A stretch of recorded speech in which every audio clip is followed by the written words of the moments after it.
Hello and welcome to the Metroidvania Let's Play Night. My name is Professor Q. This is Cauldrath from the Metroidvania subreddit and Discord. Hi, this is Master. I'm also from there. Or did you cut off there? It's Master died. Yeah. Sorry, maybe I need to readjust my microphone again. Okay, yeah, I'm also from there. Let's start over again. Hello and welcome to the. Oh, anyway, we'll go ahead and get started here. Tonight, I thought we'd finally finish the Zelda X Super Metroid randomizer. So hopefully we don't take too much longer on this. We have a backup game in case we finish it before our normal time ends. And we were talking before the stream that it might be good just because people don't always jump in right away, to kind of start by just chatting about different things that have happened over the past week. Starting with what has everybody been playing this week? That's a tough question. Also, I hope my mic sounds better now. Your mic sounds great. If it's not too loud. So I've been playing a game called Foxhole. It is multiplayer, it's top-down, and it's like a war simulator. You have to mine scrap, make shirts and guns and stuff out of the scrap. Interesting. That's about it. You mine scrap and you make shirts and guns out of scrap. So it's like a metal shirt? Well, you make basic materials out of scrap for whatever reason, and then you can make anything with that, basically. It's like one big server that everyone's playing on at any given time. It's 2 factions. So you're working with hundreds of players on a large map in order to fight the war. You may be on the front line shooting at things, or you may be supplying the people shooting things, or disrupting the enemy's supplies, or defending your own supply lines. Anything can happen. So it's just kind of a sandbox-ish type thing that people play online with each other. It sounds kind of neat. So is this like a realm versus realm PvP thing, or is this like PvE where like there's an invading AI enemy force? It's PvP. One faction versus the other. Though you can set up like AI defenses and bunkers and stuff. So you have that to help you out. Does anybody remember how to get in this area? Is it over here? Oh, I have to speed run. Okay. So we actually never got this secret because... By the way, I'm starting in Super Metroid because I couldn't remember what file we saved on. Oh, I'm so glad that we even got this. Oh boy, it's going to be a long night if this is what it's going to be like. Anyway, I thought I'd come in here and just grab a few Super Metroid things before we moved into Zelda, which is actually the only content we have left. So, anyway, continue, Master, if you had anything else to... I have nothing else to add. Okay. How about you, Cauldrath? What have you been playing? So I was traveling a bit this week, so I was pulling out my Switch. So I tried to play Phenotopia again, but I'm like 5 hours into that game, and I had no idea where I was. So I think I've reached the decision that I'm just gonna buy it again on Steam and play it there. That might be a better choice. Yeah, it's not conducive to the way I use my Switch. I don't know. If you're like really into it, I can kind of see enjoying it as a portable platform thing. I mean, I played it on the Switch when I reviewed it, but I definitely played it on my TV as often as I could. There were advantages to being able to play it away from my kids, though. Which normally my where I play games is in my living room on a big screen TV. How on earth did I miss this? So it was nice to be able to move it into the back room if I needed to, but I have a laptop now, so that's not even an advantage of the Switch anymore. It can be frustrating sometimes. Yeah. Was your laptop like a gaming laptop? Yep. Oh, okay. I got it because with my new job I'm going to be traveling a lot, and so I needed something to be able to keep up with keep up with the Metroidvania review and play the games I need to play. Like my first trip, I was playing Rocketron on that thing, so that would be the first game that I had played on this new laptop. So that was one of the games that I played. That's actually going to be Monday's review, and then of course I played Ender Lilies this past week as well, which is a great game. Highly recommended. Yeah, that's the next thing I'm planning on playing. I guess the other things was I still just like getting through some of those Steam demos. I like Which I think you played a bunch of the same ones I did though. Like I played Unsighted and Cycron. Cycron was really, or I'm sorry, Cycron was cool too, but Unsighted was really cool, I thought. Hey, look, we found the charge beam, which we already had because we've already beat the game. So. Yeah, Unsighted. There were some interesting things where you could actually beat some enemies that you, like, pretty much were not supposed to be able to beat. Like, it actually just gives you an achievement and says, basically tells you that you did it out of order. Nice. That is cool. I'm always a fan of. How do we get out of this place now? What the heck? Oh, we go up the top. Yes. Games should appreciate your achievements. But I'm not sure if you're going to wind up encountering any of those because it requires that you parry things. Like, I think the way it works is that if you parry the attack, then it does and then attack afterwards, it does a critical, which seems like it just sets their defense to 0. So like, there's those giant eye monster things that you're supposed to run away from, or it tells you to, where you'd only deal 1 damage to them normally, but then if you parry them first, then you can kill them in 3 hits.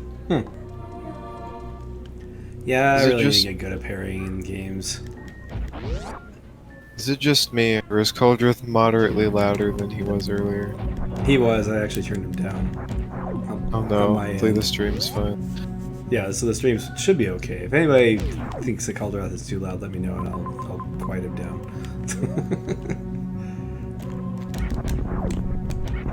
This is really weird because when you can go back to Zelda and then come back here, you don't have the Hyper Beam anymore. It's very strange.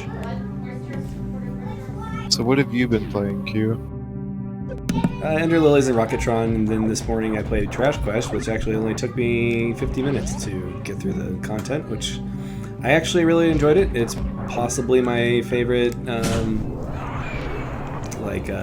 mini Metroidvania so far. I'm probably going to still give it a 4 out of 5 instead of... I'm still looking for that 5 out of 5 mini Metroidvania, but Trash Quest is up there. I liked it a lot. Well, you still have the DLC, right? I still have the DLC. I played a little bit of it, about 10 minutes into it, and I've already beat one of the bosses, and there's only 3. So, it's I don't know how you fix this issue.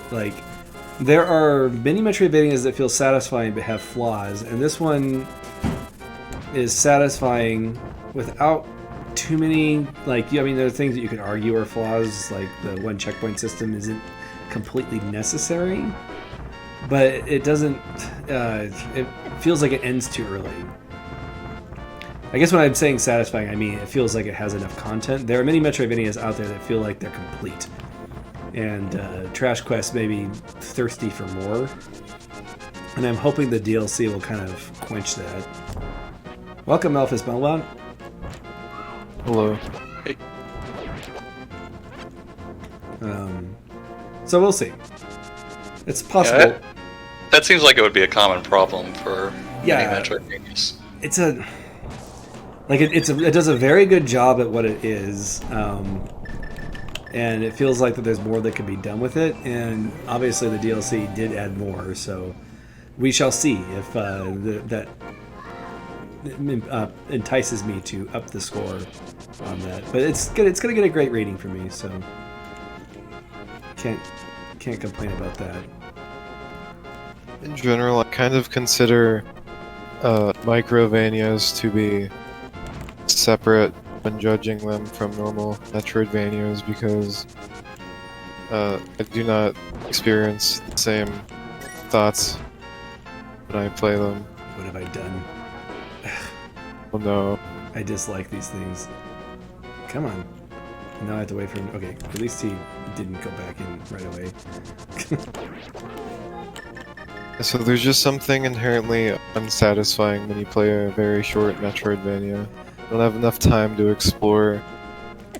So if we have time, we'll be looking at Robot Wants It All. And in my opinion, all of those games are very satisfying and feel like they're complete. Like, when a game feels too short, it's usually because you feel like the game could have done more with what its concept has to offer.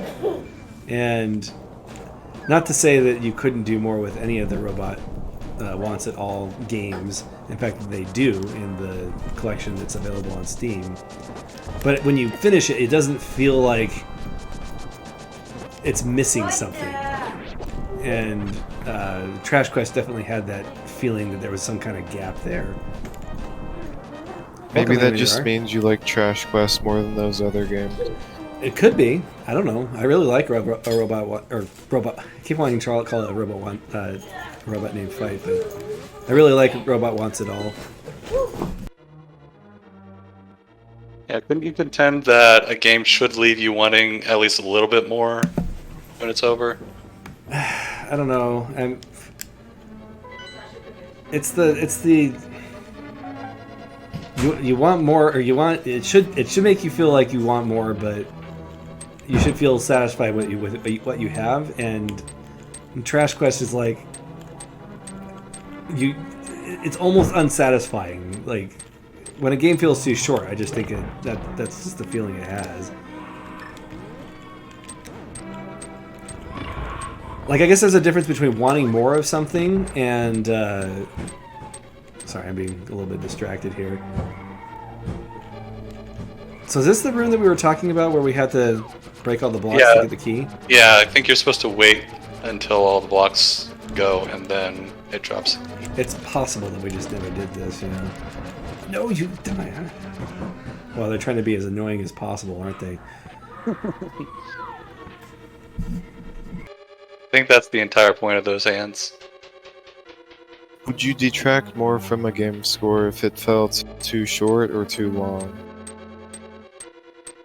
Oh, too long is definitely take down the score. Too short, yeah, sometimes. I mean, that is technically why I would give Trash Quest a 4 out of 5 instead of 4.5 out of 5.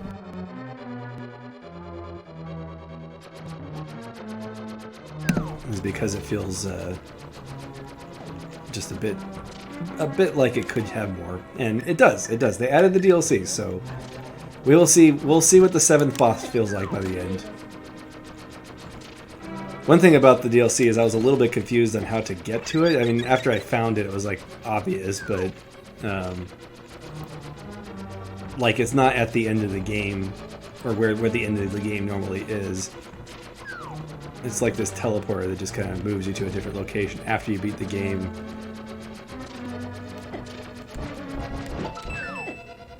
There it is. Well, this may be the thing that keeps us, or that was keeping us from getting through the game. So anyway, I highly recommend Trash Quest. It's only $3, and it's just good fun for an hour of time. And like any mini Metroidvania, it's really easy to fit into your schedule. So, which is the great advantage of the mini Metroidvania. Okay, have we already been to the left? Do you think that a short length adds or detracts from replayability? I would say that it depends on the game, but Mega Man games are definitely replayable, in my opinion, because they are shorter. Like, I enjoy playing Mega Man 2 occasionally, and it's really easy to replay because it's only like 2.5 hours long, so it's like watching a movie again. How's it going, Retrogania? Do I need to kill all the hands before it lets me push these blocks? Is that what the problem is here? What? Yeah, there's probably just some random block that you can push. Yeah, I'm thinking that you have to kill all the enemies before you can push blocks like in Zelda 1. Maybe not. Those seem like they No, respawn. no. For the love of all that is good. I should have used the save state. But that's cheating. I'm okay with cheating at this point. Also, this is a ROM hack. I don't really consider this... I feel like save states are free games. Unless you're, like, challenging yourself. Let's see.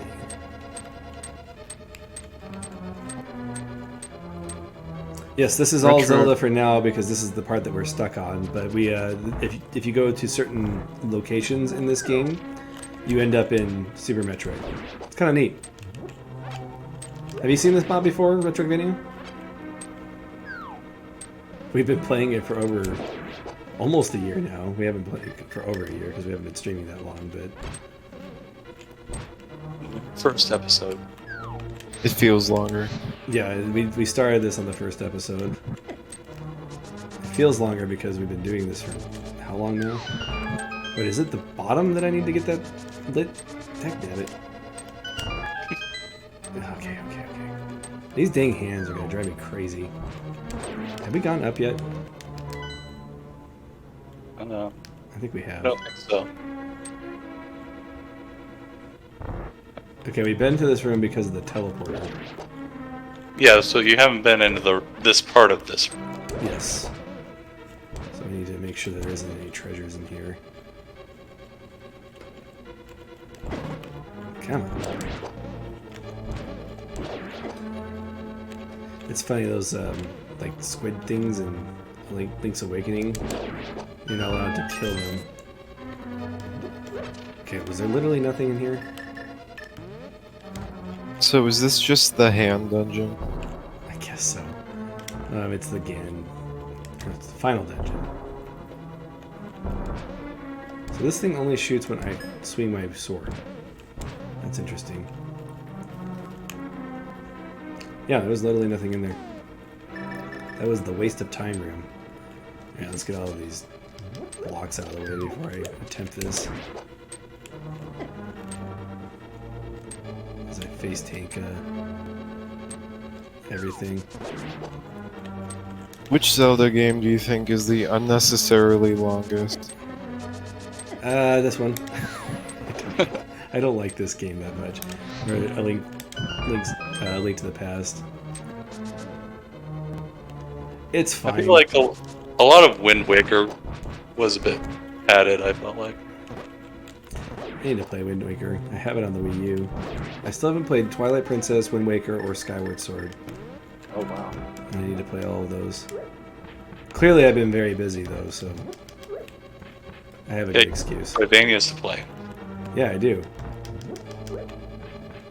I did want to cover Zelda-like games for a while, but as we were talking about in the Discord, it's I don't know if it's going to happen, so...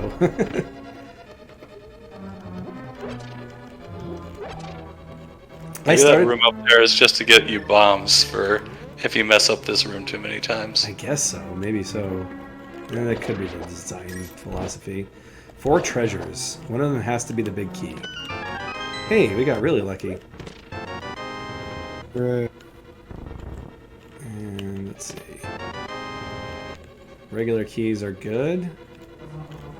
Alright, now that we have the big key, we can open the big chest, and then we can go beat this dungeon. And then we can beat the game. Yeah. It's impossible to cover everything, regardless of what genre you choose to specialize in, so you kind of have to accept that you're not going to make it. And just, if you're going to do it, you just got to do what you can. Quality over quantity is what those people say. Yes. Or you just make your genre so specific that there's only like one game that comes out a year. Like, I bet if you played like Berlin definition roguelikes, then you could probably get it done. Berlin definition roguelikes. Maybe if you only did crest likes. Yeah, I'm the Crest-like review. Alright, where is that big chest?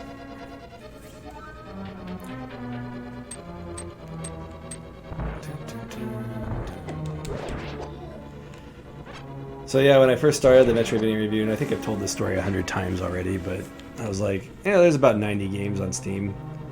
I should be done by the end of 3 years, and then at that point I'll just kind of review whatever comes out as they come out. It's funny how that works. What a fool you were. Welcome, JJ9. Let's see. When playing a Metroidvania, what gives you a good first impression and what makes you stay playing it? Well, here's the thing. When I start reviewing a game, I'm going to play it regardless of what my first impressions are. So that sometimes can lead to some frustration. Well, I'm sure there's some games that just look so bad that you don't even pick them up. That's okay. So at this point in my process, I really have only been playing what people request, and it's either from the developer themselves or it's from readers. And the ones that come from the developers, there is no quality control on what they look like.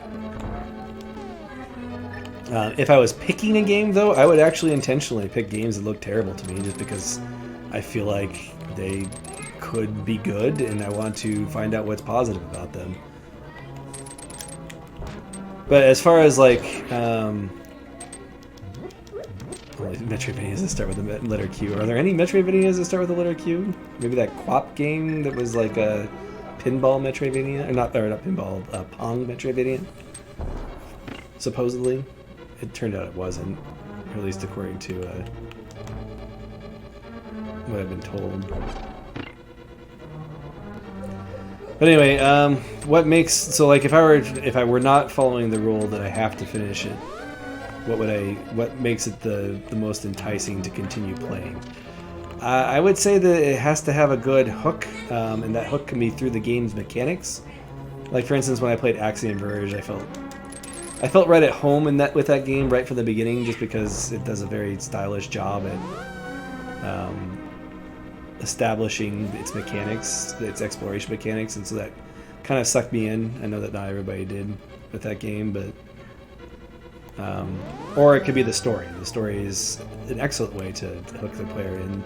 Super Metroid does a great job with that, with Ridley taking the baby Metroid at the very beginning of the game, and kind of keeps you, and then it threads in all of its little sub-stories as you play the game that kind of keeps you going. So I would say those are probably the two main things. What do you guys think? I agree. Ditto. I think I have more of a focus on mechanics than either of you do. So like the thing that'll keep me playing more is if I find some interesting mechanic that like I haven't experienced before, so it's like something new to master. So novelty is yeah, important. And then like before I play it, usually the thing that like I look at the most is like the animations. If it's well animated, then it seems like games like that tend to have more care taken on them, so I usually prefer those. If I know that there is a place to go that I want to explore, and I know it's gonna have cool stuff in it, or even if it's just, oh, there's that path over there I want to explore the next time I play this game, that will motivate me to come back to it. If there wasn't anything left to explore, say for some reason I was hypothetically fighting a boss in Phenotopia, I tried the boss once, and the boss was really annoying. I don't have any desire to play that game right now because there's nothing for me to explore. I have to go fight that boss to continue playing. Oh, the bottleneck points, yeah. So exploration is probably a bigger factor for you. Your presentation, like atmosphere and stuff, goes a long way too. I have pretty eclectic tastes. I really like good bosses, so I don't think I've ever experienced I mean, sometimes there's a boss that's just like really poorly designed, but if it's a good designed boss, well-designed boss, then I like it. I think that every boss should have, in Metroidvania, you should have the option of leaving that boss and exploring somewhere else without too much trouble. And I don't know if Phenotopia had a problem with that. Maybe I'm wrong. You can make the argument against that. It's not like I'm getting stuck on a boss. I did the same exact thing when I played Sekiro. Oh, I got to an area where I didn't really know where else to go, and there was an annoying boss, and I just had no desire to fight the annoying boss at the moment, and I never went back to the game. But since we're talking about Sekiro, I have no idea which boss you'd be talking about.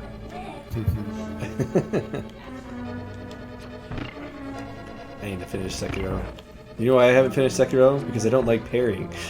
It's basically parry the game. Yeah. Oh no, what have I done? I can't... You throw trapped bombs. myself. There we go. Like, look at the boomerang, he's got a larger hitbox. You know, in the Game Boy games, if you get stuck on top of them, you can walk. There. I think I'm going the right way now. I hope I'm going the right way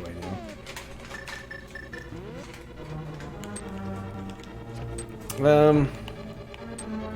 But yeah, like when it comes to novelty, I don't care as much as other people seem to care.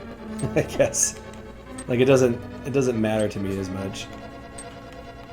Come on. I don't care much about novelty, though. We could really get into what novelty means, what being original is. We've done already. Yeah. If a game's just well enough executed, that's all I need. Like it's just good level design is a major factor. You could say that a ROM hack of, say, Super Metroid has very little novelty because it reuses everything from Super Metroid. Yeah. But you could also claim that the just different levels and progression is novelty. I know that one of the people in the Metroidvania review Discord, it seems that novelty is extremely important to him. The cell maze. Yeah. Where I apparently I'm not as bothered by it. Like for instance, Ender Lilies, if you're there for the like new mechanics or whatever, there really aren't any at all. Like all of the upgrades are pretty standard. The only thing that's kind of novel about it is it does a great job with the consumable-based gameplay. Darn it. Okay. Oh yeah. If you only have a limited amount of time to play games, or if you have a wide variety of interests and you want to experience new things every time you play a game, I mean, that's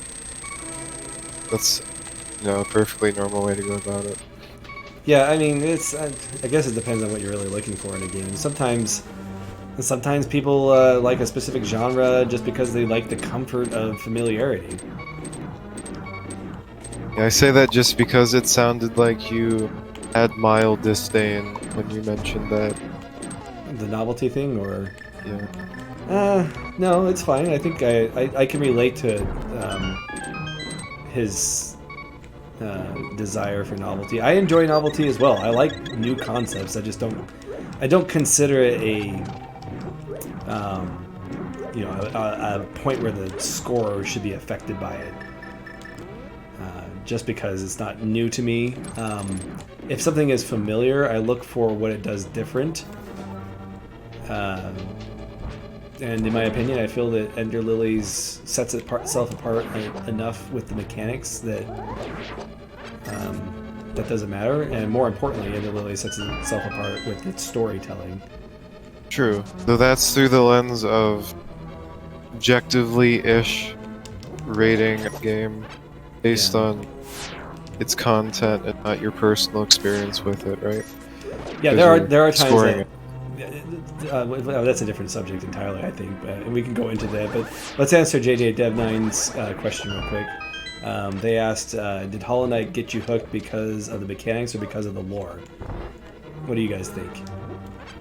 Hot take, Hollow Knight, the beginning of Hollow Knight does not have engaging lore. Yeah, I can agree with that. It feels like Super Metroid to me, to be honest. It just kind of... In fact, I'd say that Super Metroid has a stronger beginning as far as getting you hooked based on what is happening in the game. But there's a little bit of a mystery there. I mean, I guess the character himself is a mystery in that game. Also, the mechanics are like almost all, like pretty much everything is from Mega Man X. Yeah, speaking of lack of novelty. Yeah, I think Hollow Knight seems to be one of those games that's just extremely well executed. It does what it does very well, yeah. I'd say that it's probably the level design that makes Hollow Knight engaging from the beginning, is that it's just, you feel like you're uncovering things every time you go to a different room, I think. Yeah, it's kind of like it has Metroid-style level design, but melee combat. Yeah. So, like, the novelty is in the combination of things. Like, the individual parts aren't novel, but the way they're put together is. Letters of the alphabet. We've been using the same few of them for a long time. It's pretty unoriginal, if you ask me. Up with a new letter. So, Yelp. there is such a thing as completely fresh and new, like Yoku's Island Express is something completely new, even though it's technically a combination of very old things. Yeah. Metroid Prime Pinball. That's true. I mean, just It's not because... a Metroidvania. Yeah, it's like, it's Metroid-themed pinball, not like Metroidvania pinball. I forget what the trick is to get through this. Then you use the, like, block and then you push it around to see where you are.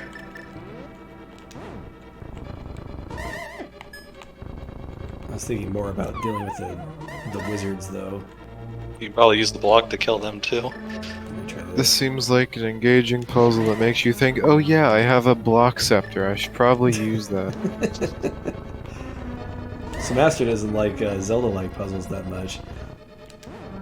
Well, this is using a tool of your arsenal. You've had this for a while, right?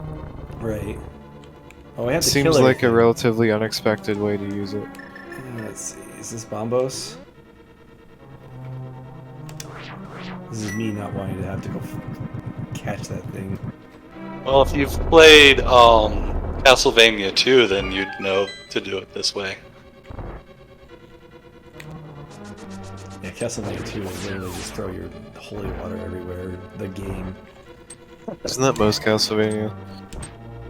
No, see, the most Castlevania games, you don't have to throw it into walls and things so you can find cryptic messages to tell you where to go next. Sounds fun. Should play that game. It's... Yeah, do you have a review for that yet? I do, and I gave it a 2 out of 5. And there are some avid defenders of Castlevania 2 out there, and I respect those people. I don't agree with them, but I respect those people. So on the subject of trying to be objective when you're doing your reviews, it's trying to... I don't know if there's a way to be objective, per se. Like, you're going to have your biases in there no matter how hard you try to suppress them. The more important thing is that you share with people what your biases are, I think. And then what I try to do is try and look for the good in the game in spite of my own emotional reaction to the aspects of the game. Like, for instance, Tokitori 2, I didn't really like it, and I know that some people really do, and I can see the... I can see what's good about the game and judge it based off of that. Even if I were left to my own devices, I probably would never play it again. And I probably wouldn't have finished it either if I wasn't reviewing it. Yeah, I think you want to find, like, what the appeal is of the game and what the sticking points are of the game. You just finally got the staff? Yeah, I did. So you want to be able to, like, help people identify the aspects of the game that they might like and that they might not like. Right. So they can make their own decisions. Yes, and even when I love a game, I always try and outline And this is why I talk to people, like, talking to Future Searcher. I know about completionists and how they think about games. And, I'm not one of those, I don't have that OCD. In fact, I probably have the opposite of that. But it's something to keep in mind when I'm reviewing the game, so that like when somebody like Future Searcher reads the article, I can say, hey, if you were one of those, I don't want to say one of those completionists, if you are a completionist who prefers to get everything in a game, this game has missable items. It has, and completing it isn't particularly fun. So, bring that up. You might want to watch your health. I got a bunch of fairies. Oh, yeah. We're already prepared for this. I don't think you should. Like, I think missable items are more than just for completionists as a bad thing. Sure. Just knowing that missable items exist in the game, learning about that from an outside source just makes the game. For me, I am less inclined to play it because I know I wouldn't want to miss the item, and to not miss the item, I might need to look it up. I don't like looking things up. Yeah. So some people might actually prefer missable items because they're looking for replay value, whereas if you're just trying to play a game one time, then they're the worst. Yes. Yeah, like Pharaoh Rebirth has that one missable. I don't even know if I mentioned that in my review, but I try to mention things like that. There's the other part where I have to keep the review a specific length, so sometimes I'll even cut things from my review just for length reasons, but it's what I try to think about is like, looking at this, would this appeal to, and if that part of that audience would have preferences like that. With Metroidvania games, I think that there's a lot of people that are interested in completion. Like Ender Lilies, I specifically mentioned that it's very good for completionists. It's actually, I think it's probably perfect as far as completionist design goes, the way that they set their rooms up. The rooms are blue until you've gotten every item in that room, and then it turns orange. And so it's really easy to see where you haven't gotten things. But actually, exploring the room and finding the item isn't exactly easy. They do a very good job making it so it's still a challenge to explore. I think I prefer, though, when it doesn't immediately tell you where all of the items are. It's like once you've gotten a certain distance in the game, then it'll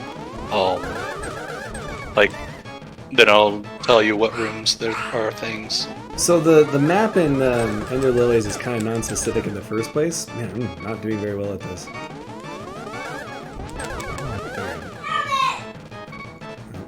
Please excuse my children.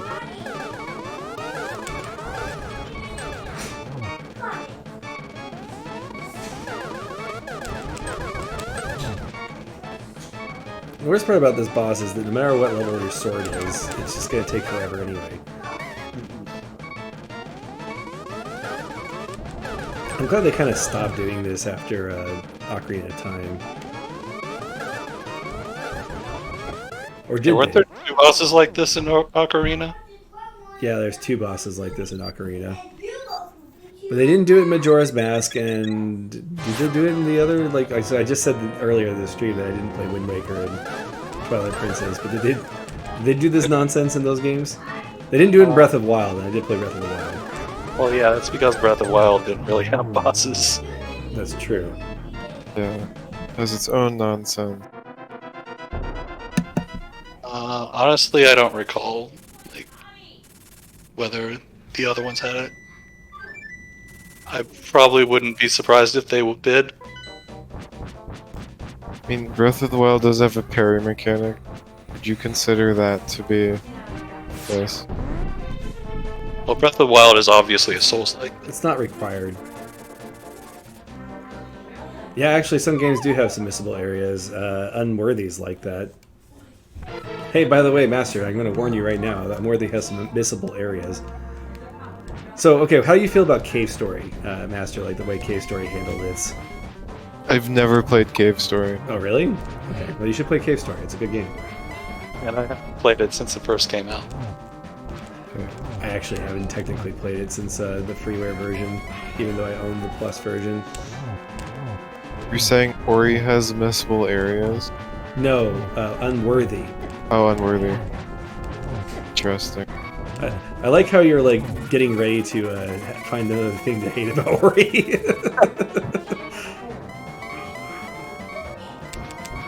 I didn't. Prepared. I liked missable areas before, but now that I know Ori has them. I thought it was great and Unworthy. I thought it made the game very interesting. How many fairies do I have left? Just out of curiosity. I got 2 left. Did I die twice? It's crazy. I'm not trying hard enough, I guess. So, okay, even though I don't really care for this game now, I actually used to just beat Ganon just for fun as a kid. So that was actually kind of interesting. Like, he actually tells you where the light arrows are. Did he tell us where the light arrows were in this game? Yeah, like just now, like as he transitioned to like when he did the last stomp, he's like, "Did you get the item from?" I think it was like North Warfare or like North Norfair or Upper Norfair or something. Interesting. I didn't actually. What do we do in this part? I forget. Melee. Don't die. It's funny how I'm playing a game that I had memorized as a kid, and I've just forgotten so much of it. I'm Amazing what looking forward trauma to can do to someone. I just don't like this game as an adult, that's all. Yeah, I'm pretty sure you have to have both the lights on, hit him with the sword, and it freezes him, and then you hit him with the arrow. Okay, so you hit him when he's... I think you hit him while his eyes are... We're gonna run out of magic before we figure this out. We better use the regular torch so we don't waste all our mana. Maybe you need to catch him in your butterfly net. And he's a bat. Oh! Okay, that's what you're supposed to do. Alright, well let's go get stocked up on stuff real quick before we try this again. Are there fairies in this area? Nope. I feel like missable areas is more excusable in a game that is trying to be a Souls-like. Does any Souls-like have a missable area? Well, like optional areas, and once you beat the boss, it puts you into New Game Plus. That's true. So I'd call them missable. Dark Souls 2 doesn't do that though. That's why Dark Souls 2 is the best Dark Souls.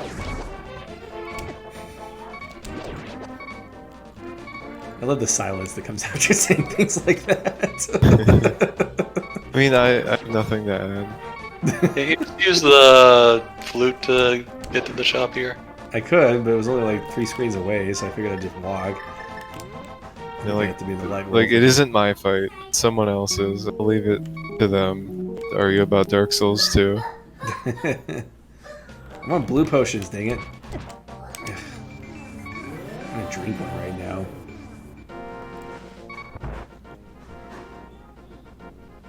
Can you spare the rupees? You did get that 20 rupees earlier, so you should be fine. Yeah, thanks to the 20 rupees I got earlier, I should be okay now. You really got... Well, I guess you do need some magic. Yeah. And I'm gonna keep that fairy just in case I accidentally let it get too far. Even though I should technically get 4 blue potions. Okay, let's see. Wait, did you just switch your arrow types? Yeah, I did on accident. I'll make sure I switch it back. There. I don't know why you can do that, but maybe there's a reason for it.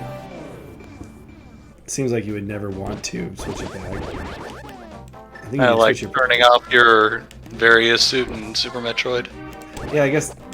Yeah, but that's exclusive to this mod. You can't do that in the original game. I really have no idea. There's a couple of things that you can switch that does make sense. Like, for instance, the shovel gets replaced by the ocarina in the original game because of the sequence. But you can switch between the shovel, the ocarina, and this mod because there are still things you can find with the shovel. Yeah, so they probably like implemented that, and then the rest of it just came along for the ride. That might be the case. Does Unworthy force you into New Game Plus when you beat it? Yep. I actually played that game 3 times trying to get all the secrets. Like New Game Plus. Well, do the New Game Pluses have more secrets? What the nonsense.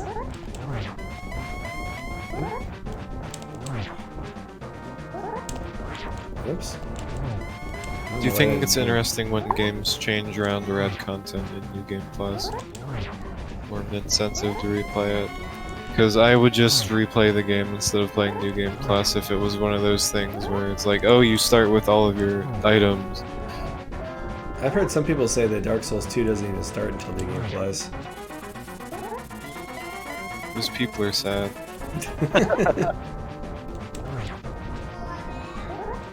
Is it because they're playing Dark Souls 2? They'd probably feel worse if they were playing Dark Souls 3, so no. So I'd like to point out how cursed this randomizer has been. The fact that we have almost all of the hearts is how long we've been playing this. Oh, that is a problem, isn't it? How hard we tried to get everything. Well, this just trying to get everything because we need to get everything.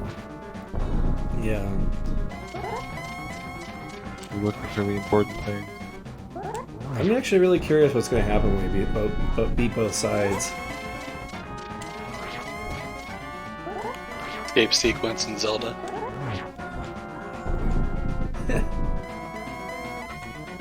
Yeah? They need to, like... Can't see North. Whoa, he actually froze early. I didn't even know he could do that. Does Zelda have an escape sequence? No, it doesn't. In any game? You just win. Oh, are you kidding me? Okay, yeah, we're gonna have to use the wand because I don't want to be anywhere near the edge because that's the second time that's knocked me off. It'd be great if they just had Metroid-style escape sequence out of nowhere in a Zelda game. I think. Well, we're gonna find out what they did with this boss on the ending. It could just be like, "Congrats, you're done," which, you know, that's fine, I guess. It was literally made to be like streamed, so maybe they don't necessarily want to see the credits every time. After you beat it, it loads up Demon's Crest. Imagine you beat this boss, then it says time bomb set, and you have to go through the dungeon again. Well, the dungeon's not anywhere near here. We actually have to fly somewhere else. I know. You just want this game to be better than it is. Yeah. It teleports you back into Agnum's castle, and you have to go through that. It's my unpopular opinion that I don't care for Link to the Past that much. It's fine. I don't hate it. I played it a lot as a kid. Just, it might be my least favorite Zelda that I've played. But that's like, you know... It's probably one of those situations where it was, like, really good for the time, but then it's just been improved upon so much. I mean, what about when you compare this game to Zelda 1 or Zelda 2? See, I really like Zelda 1, and Zelda 2 is more interesting to me. You can make the argument that Zelda 2 is worse than this, and I would really argue with you, regardless of what your opinion was about this game. If you say you love it and it's your favorite Zelda, then great. I just don't like it that much. I like every other Zelda more.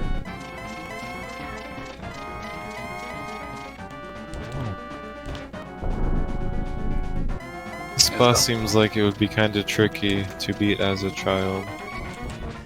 Yeah, it took quite a few tries. I actually have to use this, otherwise I'm gonna actually die. So, don't want to actually die. Just don't fall. Oops. You'll be fine. You just refilled your magic, so... The thing is, you have to be next to... Yeah. Okay, how many shots does this take? I couldn't tell you. Maybe the left and right upper, edges yeah. are safer than the bottom edge. I don't know how his attack patterns go. Did the Bombos one thing, I don't think it does. like, Obviously, it's only going to take 3 arrows. Everything's in 3s, you know. No. Yeah, this was the era of 3. Did that not hit him? I thought I, I mean, saw it flashing. there's Triforce on the ground and everything. Oh gosh. Come on.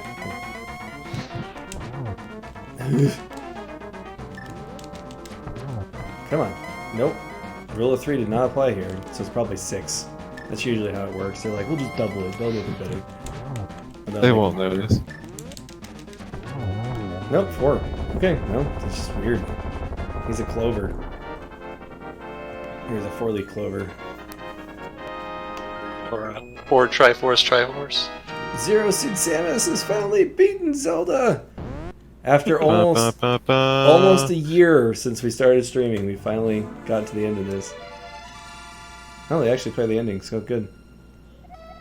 Well, that just happened.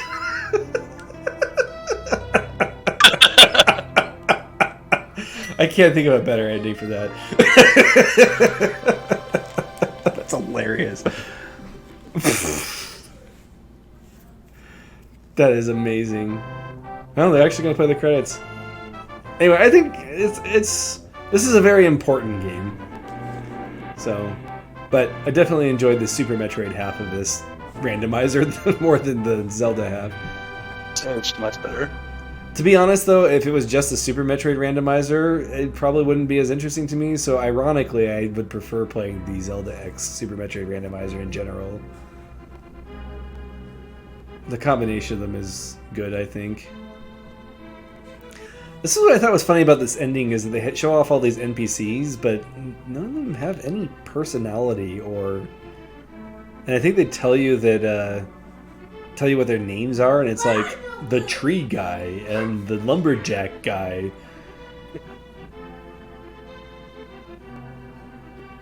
Yeah, it does. I actually... It's been a long time since I've 100%... I've actually 100%ed both these games, and it's been so long that I've just forgotten so much of it. I like how Samus's uncle is blue-haired mustache guy.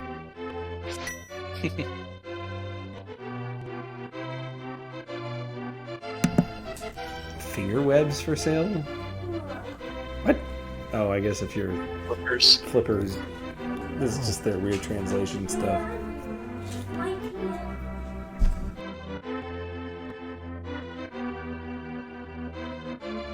I'm pretty sure that this is like replaced in the ROM. Yeah, I think it is. Oh, this is the twin lumberjacks, so that's literally what their name is. Okay, some of them were replaced. Like, I'm pretty sure it didn't say vultures rule the desert in the original. Let's see. Oh yeah, I do know Super Metroid significantly better than Link to the Past. Here's the thing, though, is as a kid, I had this game completely memorized, so I did have a lot of that going into this, but I think where we got stuck was getting that key from waiting for those tiles to hit us. Smithery. They've been working on whatever that thing is for a long time. It looks like it's a, like, French baguette. I was thinking the same exact thing.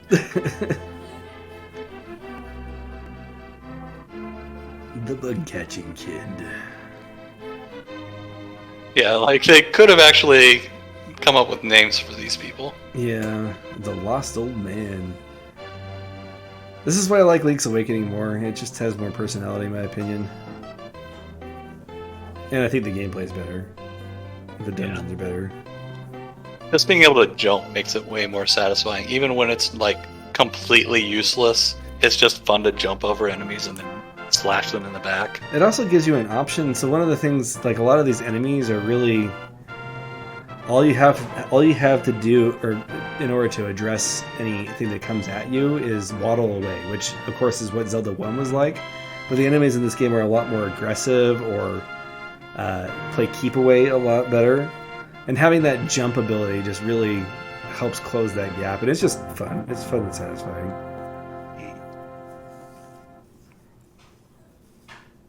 So it sleeps again forever?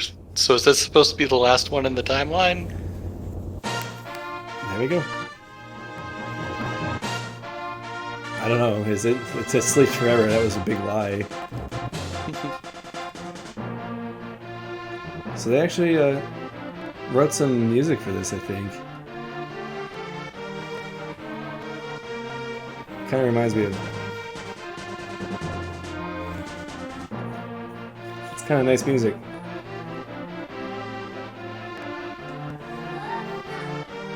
Yeah, it reminds me of Star Fox. I wanted to say Star Fox, but I know that some of the music in Metroid can sound like Star Fox, so I didn't want to get it wrong.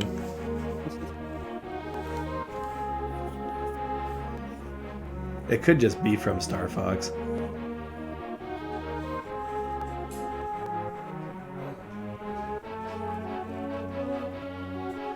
Yeah, these people did a great job with this mod, though. I love mods like this. I'm trying to think of like what else could they combine that would be really good to combine. I like the idea of mashing together all of the Castlevania castles. Fusion and Minish Cap? Minish Cap and Fusion? Maybe. I wonder how open Fusion would feel if like you just got rid of all of the locked doors. And just made it strict ability upgrades. Time indoors, time aligning doors. I like the timestamp. Or not, not timestamps, but time lengths. I spent You got an hour and 11 charge minutes. shots. You got the charge shot so late that you only used it twice. We got 30, So many bombs. 2,900 bombs. Makes sense, I guess. Time found. Spent so much time bombs. Holy crap, we've been playing this for like 8 hours. Did it tell us what the full time was? It'll probably say it at the end. Huh, we only killed one boss with a temp gold sword. I guess they don't count the wizard for that. 4 fairy revivals. We only died 13 times. Well, 13 times that we did save state load. 5 hours in Super Metroid. 12 hours in A Link to the Past. 18 hours, guys. I wanted to like just cut all this out and put it all on YouTube at once, but that's a long video. If I did that, I'd have to split that up. But you know, if somebody, or it might be something I do in the future. That's a long time. We'll see if I do it. I'm glad it says see you next mission. Yeah, it has to have that. Kind of like when I put all of my La Mulana 2 play on YouTube, but I split it up. So Oh, I'm gonna take a screen cap of this so that I can prove that I. So I have a friend who sent me this mod in the first place and proved to me that I finally finished it once. 281 collected items. I wonder what the total is on that. All right. Well, yeah, I wonder what the average is for people who beat this. like how many items do they have? That's interesting. Well, that is. Something that I like seeing and like game credits is like this is how many times most people like died to this boss or things like that. I don't know why the game suddenly got pushed over to the side like that. Do you guys ever think about how some games are just named after the protagonist? Or maybe the protagonist is just named after the name of the game? You mean like Mamadora? Mario, Star Fox. They just... Metroid. Why does his name have to be Star Fox? Why? But is his name Star Fox? Like, it's Fox McCloud, but is... I can't let you do that, Star Fox. You call him Star Fox. Doesn't matter if he has an actual name. We're gonna do classic Robot Wants Kitty for the last half hour of the stream. Oh, apparently Aizen Kobu has also been playing this game. One of my friends on my friends list. I like games where you can see the people on your friends list. You can see their stats. Wait, there's a Professor L's? What? I didn't mean to be the love bot. I want to play vanilla as possible. So there's so many ways that you can play these games. So even if you played the Flash versions of this, it's worth getting this collection because it has a lot of different ways to play. So it's one of those games where you have to unlock jump. I always think that's fun. It's nice. It is fun. Its base price is $20 US, and it is on sale for $10 US at the moment. I think that's definitely worth it. How many games is it? 6 or 7? So it's 6 games. Each one has an easy, classic, and hard mode. And then there's so many ways you can mutate them that just change the way the game is played. It's going to keep you busy for a while. I have to pick it up if I'm feeling in the mood for small Metroidvanias. I think as far as like value goes, it's probably the best mini Metroidvania out there because you get so many with it. So what are the difficulties and mutators? What do those actually do? So it's completely different level design. So when it says hard mode, it's basically just a whole new version of... So each game is essentially its own thing in terms of mechanics. Like this one is your basic, I don't know, Flash Metroidvania type thing, where you get a gun, and we'll probably have time to play more than one, so we'll show off some other ones. Guessing you get a cat. Yeah, so the second game you have a cat and you like throw him, and I actually really don't like that one, but there's enough on here that it's okay to not like a few of them. But yeah, highly recommend it. It's good. I'm interested in what the mutators are. I'll do one after this. Did I just mess something up? Nope, there's a double jump right there. That sure was a lot of enemies above you. Hopefully you can find some way to avoid combat. Perhaps stealth. Yeah, actually we were supposed to talk about that all night. We haven't talked about this the whole time. So yeah, stealth mechanics in games that don't have stealth, or do you want to talk about stealth mechanics just in general? I have no plans. This was just like a topic suggestion. We can figure it out as we go. Yeah, I'm gonna stop trying to sequence break. We'll go this way. Can you sequence break in these games?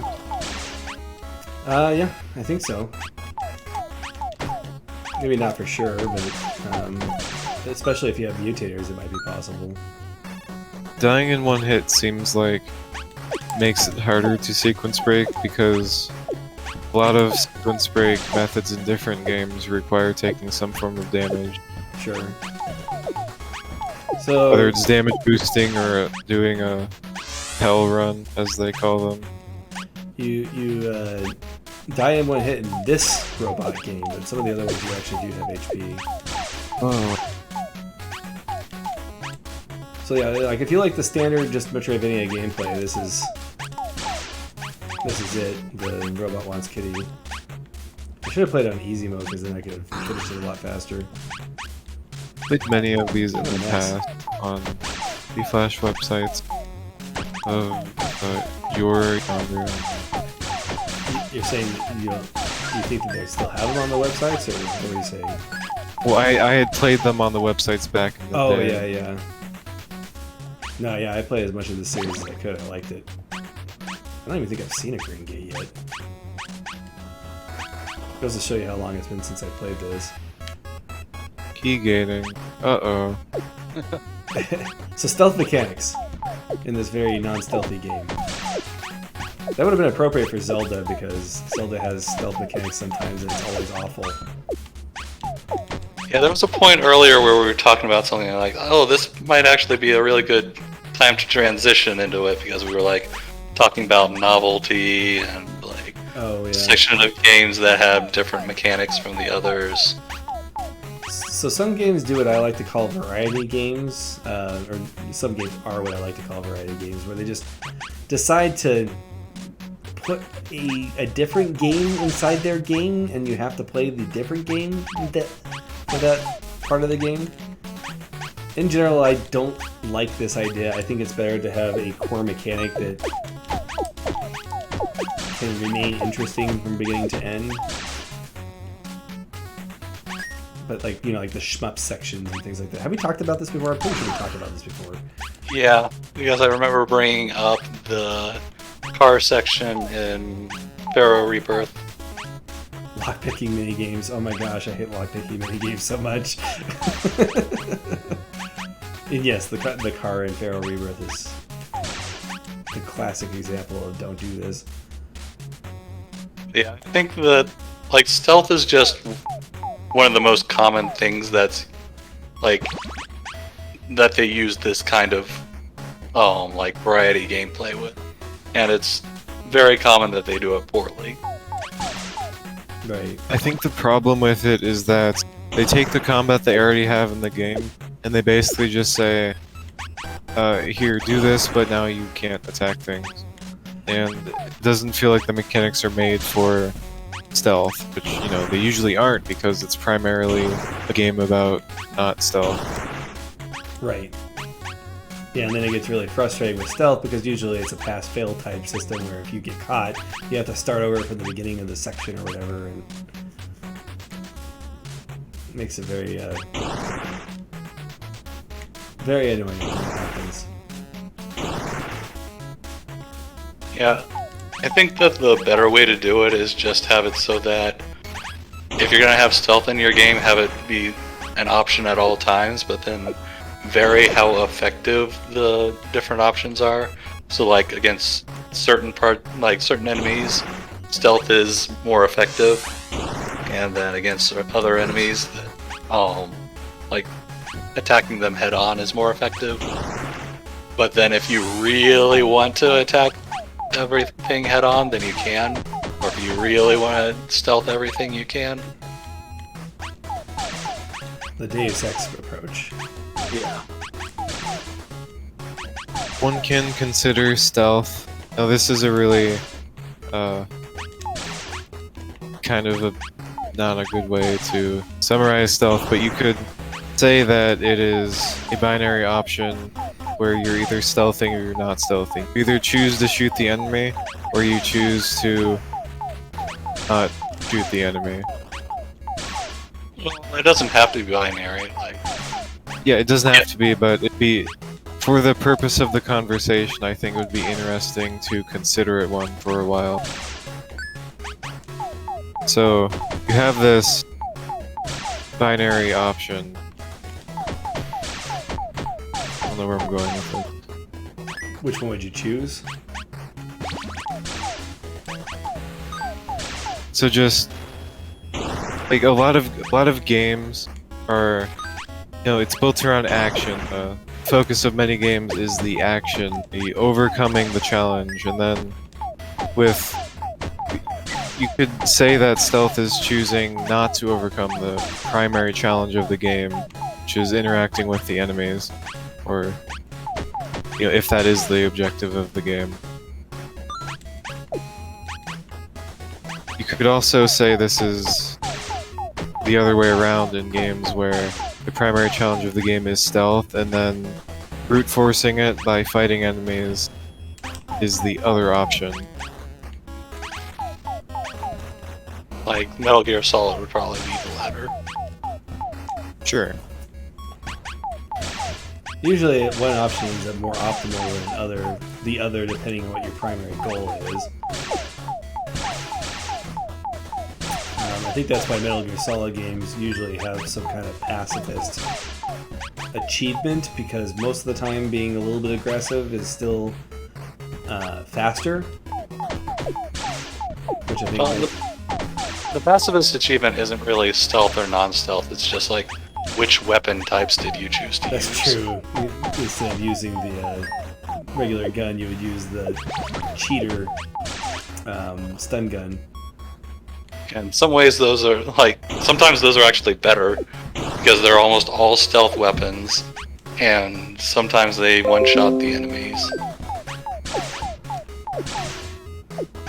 You can also attack enemies without them noticing in some of the Metal Gear games. If you shoot them with a tranquilizer dart, you're like, hey, what was that? Then you shoot them with a few more. Yeah. Whereas being shot with a gun would probably alert them to your presence. The trank gun's always a little overpowered in the Metal Gear games because, you know, if they catch a body, then they immediately get alerted and start searching around for you. But if they're just sleeping, they're like, hey, what are you doing sleeping on the job? And that's it. That's all. That's a normal thing. Yeah. Ignore the 8 darts sticking out. Yeah, of it. exactly. Ignore the spikes. It's Slurg, Lord of Slime, aka just stand up here until he starts going the other direction. Looks engaging. It's a Maybe flash it's more game. engaging for speedrunners. It's a flash game. He does get faster. But imagine getting fired over, like, some guy shot you with a bunch of trank darts, and then you were sleeping on the job. It'll be my excuse next time. Did you check my neck? No! We can't be sure. I can't believe I just did that. God. What is the currency that you're collecting? You use it outside of the game to unlock things like mutators. Oh, This is that bomb jump section all over again. Yeah. dash 3,000 times by the end of the game. Oh gosh. That is the reason why I had so many bombs, I bet. Now we have the Annihilator, which is ironic because you get it after you beat the boss where it would have mattered. Did you just run past the boss and grab it? Oh, the boss is dead. Enemies stay dead. Yeah, I mean, would you be able... Like, would you have that's been actually a able good to run question. past I it? wonder if you could. I didn't think about that. I don't think that he had a door or anything like that, so it's possible that you could have had for the boss. Some discussion earlier this week on the Discord where somebody's like, "Oh yeah, you can just run past the demon in that room." Oh, that was Like, yeah, that was that. That's just a regular demon in a hallway. You could say that evasion is similar to stealth in that you're choosing not to engage with an enemy. Maybe. Truly, in Metroidvanias, where there aren't specific stealth mechanics, the closest thing to stealth would be evading enemies. That's true. In which case, I play stealth Metroidvania all the time. I think I'm missing an item, but we'll go ahead and beat the game now. I'm pretty sure we have everything we need. Because I'm pretty sure all we have to do is this. Oh, never mind, we have to break that. So we need to find a thing. I think where we need to go is up here. And go another way, but it's a roundabout way of getting there. The sequels to this game get more complicated in scope, right? There's more upgrades. They get different in scope. I wouldn't say complicated per se. I mean, part of the appeal of the game is how simple it is. I can't believe I just did that again.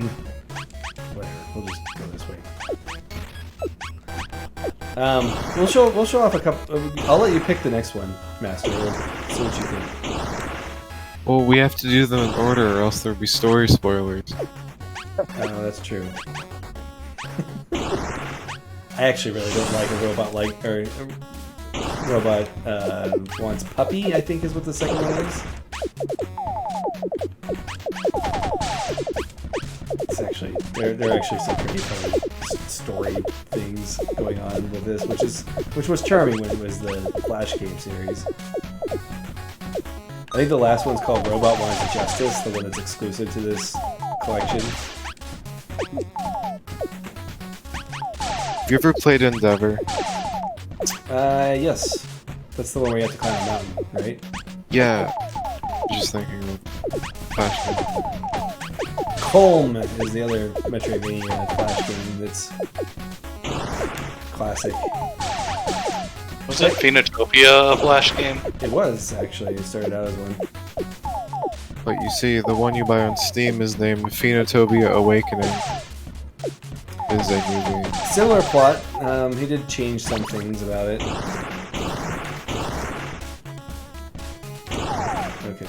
There we go. That's what it is.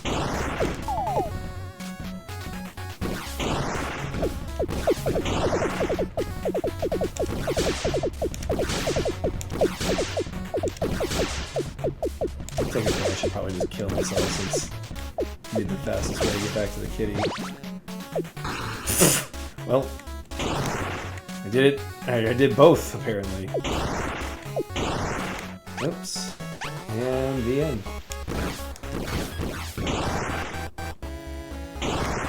That is the 15-minute Metroidvania right there.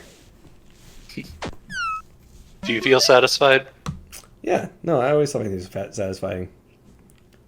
I'm not going to say they're the best, but they're good. Oh yeah, you get a bunch of... apparently you get, like, negative achievements. Oh, probably from dying. Yeah, embarrassing is probably right.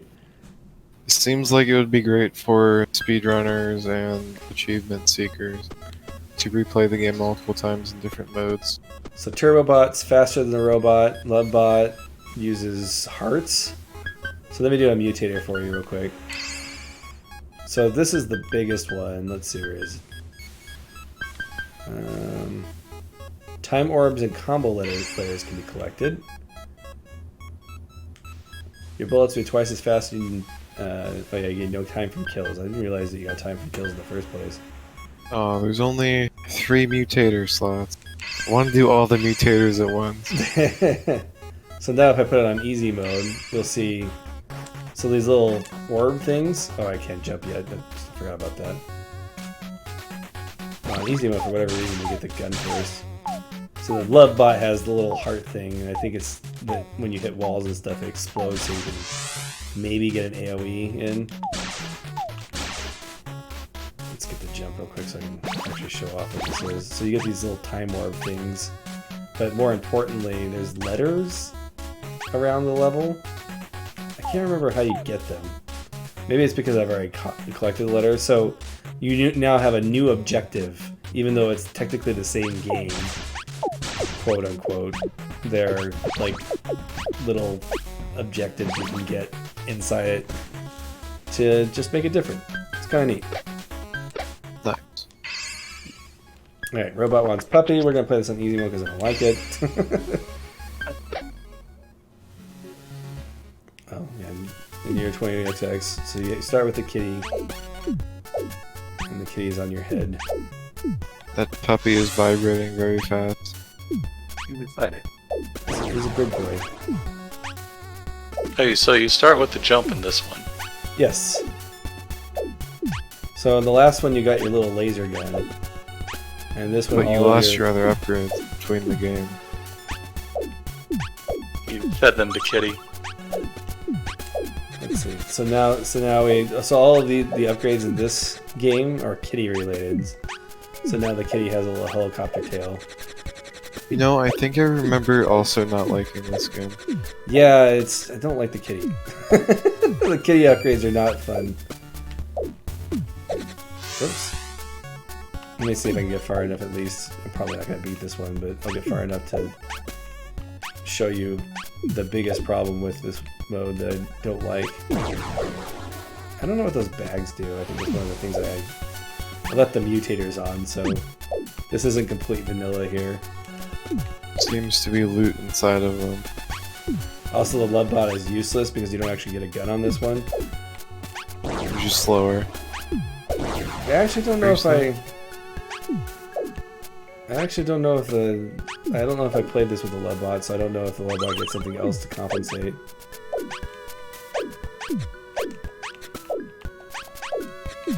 Now we have the double jumps. Now we can. Alright, here it is. Kitty cannon. So, in order to kill enemies, you have to pick the cat back up. In order to kill enemies, you have to throw the cat at things. Come on. Oh. I guess as the Lovebot, as the Lovebot, it goes instant, but normally it like takes forever to kill things. So actually, if you play Robot Wants It All and you play Puppy Mode, or the Puppy level, definitely play the Lovebot because that makes it better. But anyway, normally the cat's like scratching the thing on the face and it takes forever to kill. And when you play on the harder difficulties, it kills you. It's annoying. Let's go ahead and just go back to regular robot so we're not accidentally... Oh, so it's not hard mode, it's remix. So in this one you want the fish, and then this one's kind of interesting. It's more oriented on the like the time aspect, but this is more like a puzzle. Like it's more like a Zelda-like puzzler, I think, if I remember correctly. So it's neat. We'll play it for a little bit because we only have like 10 minutes left. So any other thoughts about stealth?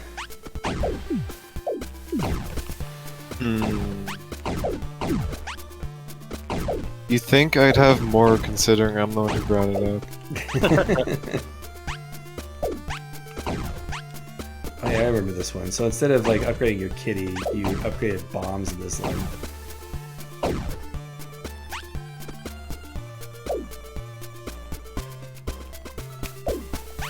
Well, I guess we'll switch topics then. Yeah, so you got this bomb, but I don't know if you can short hop well enough to do this. No, I can use this to kill enemies. It looks like it uses the same logic as the kitty throwing. Yeah, except that this is instant, so it's more fun.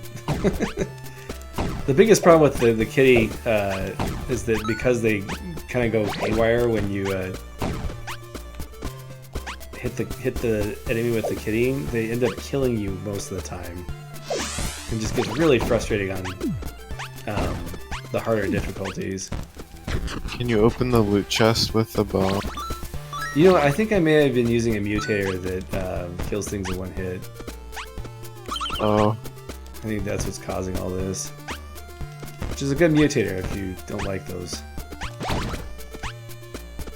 What were you asking? Can you fix what with the bomb?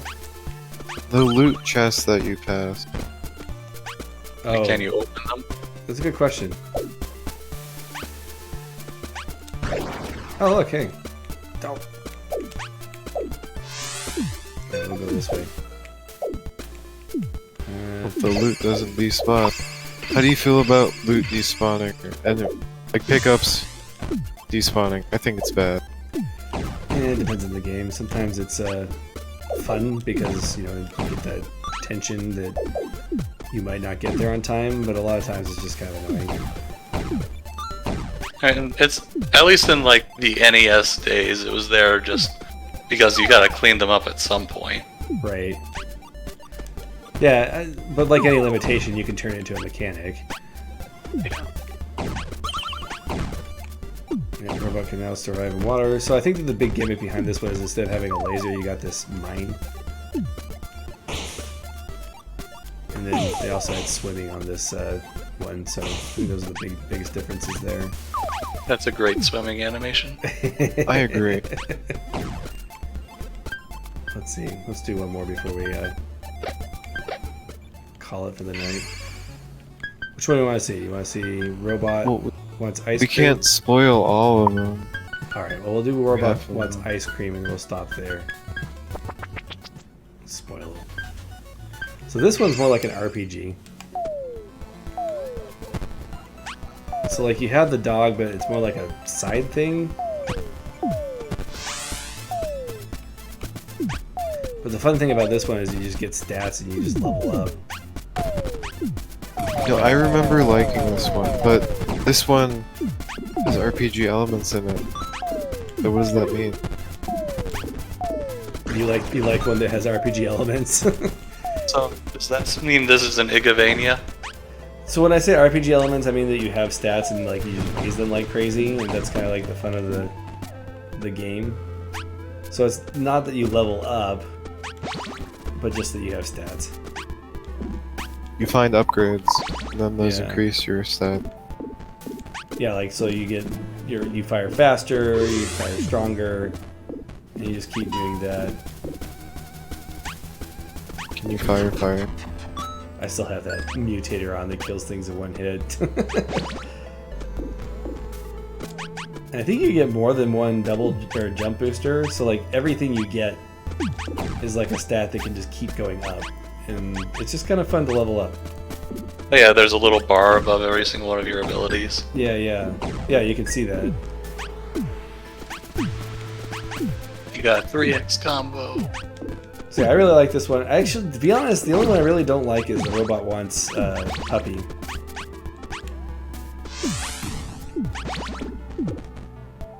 I don't know, I have to look at what my review was because it's been so long since I played all these to see which one I actually liked the most. I did give them all scores when I reviewed it. Much like stealth games, games with combo meters frequently have combo meters for no good reason.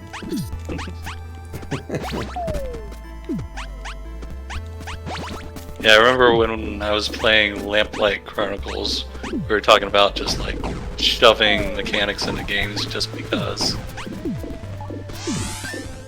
More mechanics means more fun. Did someone say eggs? So That's actually like one of the things I was thinking about when we were talking about stealth. Where it's just like, you're playing this game for X reason. Like, yeah, like one of the things about stealth is like you're playing a game for a given reason, and then the stealth is just like, hey, you want to keep playing that game you wanted to play? Do this stealth section first. Yep.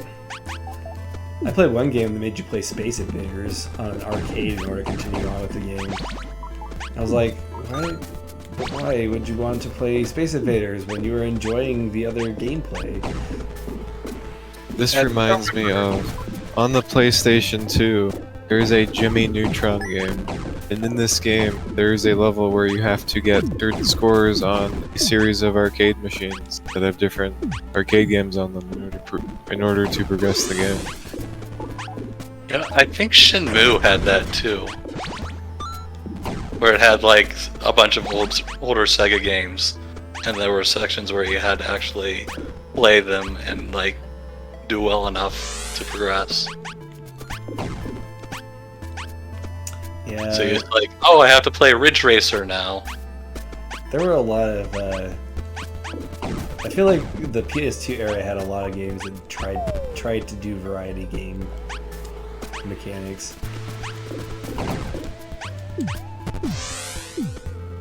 Retro exploitation. Yeah.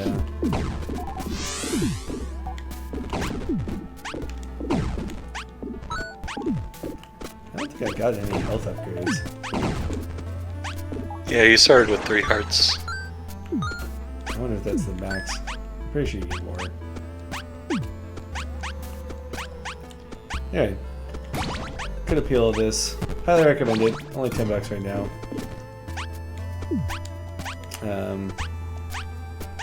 Definitely the best bang for your buck as far as mini Metroidvanias go. And some of the games are only 15 minutes at a time, so that makes it even easier to fit into your schedule. Apparently I need another double jump before I can get that double jump. Oops. Missiles dropping from outside. I think eventually you can just basically fly. I do not want to spoil the end game of this game since I remember it. Yeah, it's funny. It's got a charm to it. Do I need to shoot up somehow? Maybe it attacks you. I mean, that's what I was thinking of doing. I know that you get, like a turret that you put on the back of your dog. Doesn't you've gotten something that lets your dog do something. What does your dog do? Well, you got something that said, like, let your dog shoot more. Oh, okay. I don't know that it can shoot yet. You have the batteries, yeah. You have to use the dog. Dog has a turret pointing up. Oh, what happened just now? Oh, the dog did it. Okay. It doesn't matter, I can't get up there anyway. So we killed the spider for no reason.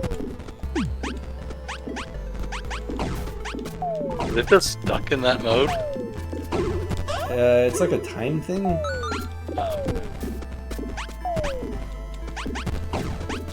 More sun power.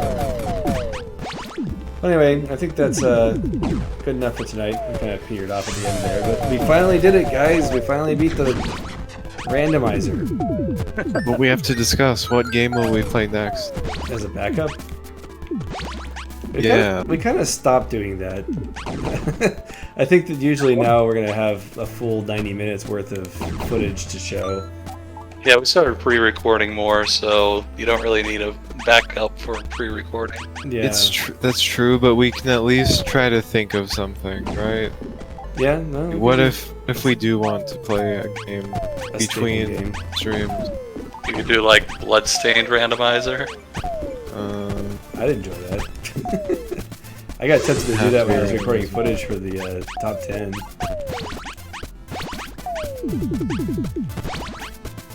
I guess you just double jump higher when you get things.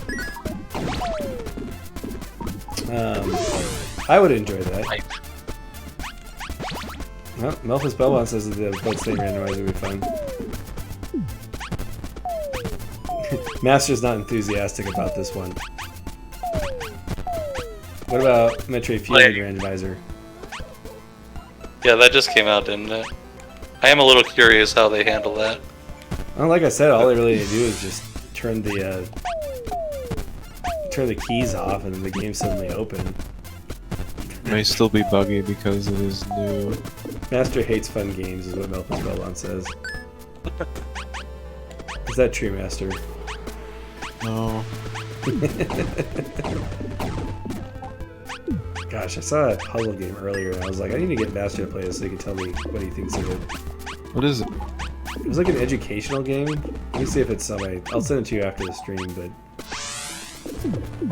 Anyway, I think that is it for this week. Next week's going to be a regular podcast. If you have any subjects that you want to talk about, just let us know in the Our Metroidvania Discord, or in the Metroidvania Review Discord. It doesn't really matter which one you tell us in. We're desperate for topics. Help us. Usually we get our ideas from just reading the Reddit and seeing what people are talking about there, which is appropriate considering it's the Our Metroidvania podcast, but I think we've got a lot of material from that, but I think it's more fun to talk about topics that people want to talk about, so with that, I think we'll see you next week. Bye. But